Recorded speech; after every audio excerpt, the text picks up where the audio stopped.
It seems that we've got a sneak peek at the changes Hoyoverse are making for patch 5.2 of Genshin Impact. Let's talk about what they've shared so far. First, Treasure Compass is getting a buff. It will be able to detect more things than chests, like time trials or sealies that you've missed. There will also be a new Treasure Compass quick swap feature that you can enable. This feature will automatically swap your Treasure Compass or Oculus Resonance Stone to match the current region you're in. So if you go from Liyue to Sumeru, it'll swap your Treasure Compass accordingly if you have the compass for that region. Then, interestingly enough, some underused elemental reaction, like Overload, Superconduct, Electrocharged, and Shatter, are getting a buff, where their base damage will be increased. We don't know exactly how much of an increase they'll get, or how much more useful they'll be after the buff, but at least it's nice to see that Hoyoverse haven't forgotten about these reactions. Or maybe they're preparing for the Cryo Characters rerun.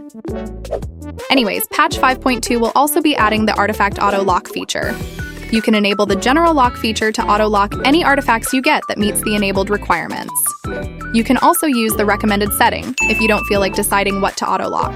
If you want a more specific piece, you can enable the Set Lock plan.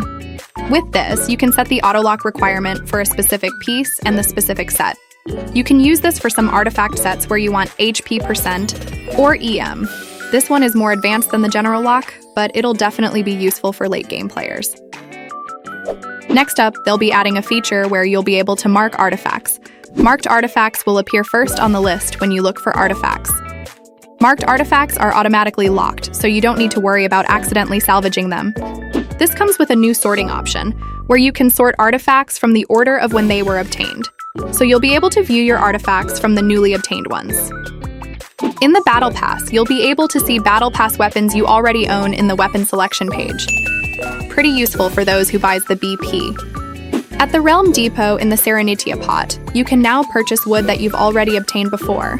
Other than that, the Boon of Elder Tree now has reduced cooldown, from 15 seconds to 5 seconds. Lastly, we have some Imaginarium theater optimization. First, the buff effects of special guest stars are increased by 100%. Then, characters in Imaginarium theater will be sorted by their elemental type, whether they're on-field or off-field, and whether they're DPS, support, or sustain type characters. After that, you can see the amount of characters for each category in selected characters menu. You can also click on bosses to see their details and how to defeat them before starting. Then, starting December, you'll be able to see the history of characters your friends have borrowed on the supporting cast page. Last but not least, if you've completed at least 3 acts, you can press Next Act after completing an act to immediately continue to the next act. That's all for this video. See you in the next one!